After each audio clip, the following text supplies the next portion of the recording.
অনুষ্ঠানের শুভ উদ্বোধনের জন্য আমাদের মাঝে উপস্থিত আছেন ঝালকাঠি জেলার সুযোগ্য জেলা প্রশাসক জনাব আশরাফুর রহমান স্যার। জনপদে হারাবে এবং এর ফলশ্রুতিতে বেশি মূল্যবান জীবনহানিও ঘটে থাকে। আমরা বরগুনার কথা শুনেছি।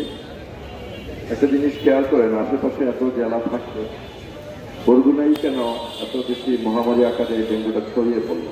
বা বৃষ্টির পানি ধরার জন্য, সুপেয় পানি হিসেবে ব্যবহার করার জন্য অনেকে রিজার্ভার বিভিন্ন এনজিও সংগঠন থেকে আরম্ভ করে আমাদের সরকারি ব্যবস্থাপনা দেওয়া হয়েছে। সেই রিজার্ভারে যে জমে থাকা পানি, সেই জমে থাকা পানিটি মূলত ডেঙ্গু বংশ বিস্তার করে।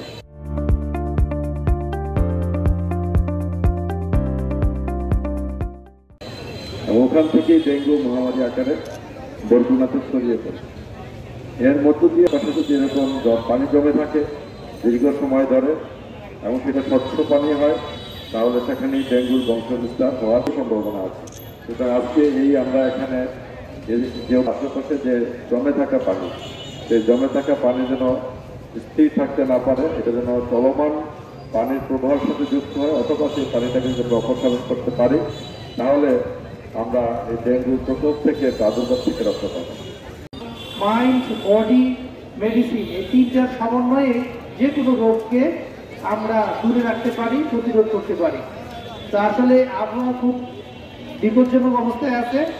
আমরা জানি যে এই রোগ প্রতিরোধের ক্ষেত্রে সবচেয়ে বেশি যেটা গুরুত্বপূর্ণ সেটা হলো প্রতিরোধ ব্যবস্থা গড়ে তোলা।